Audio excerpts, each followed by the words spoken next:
learn in a licensed veterinary hospital. They work with real clients. We have animals here during the semester.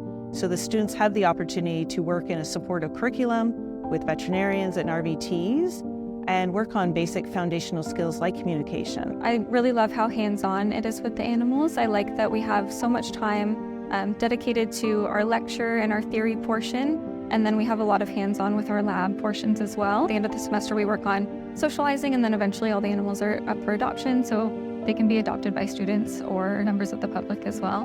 Their dentistry program is intense in the best way possible.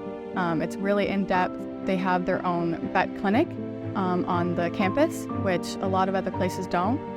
So it's like your own little world, which is the best part. You're separate from all the other courses and programs. One aspect that's changed in our program is we're really focusing on having conversations with students surrounding compassion fatigue and grief and burnout and what that looks like, not only in themselves, but in coworkers. So we're starting to really work with the students on those conversations, the signs to look for, and build in foundational skills to help them once they're in practice.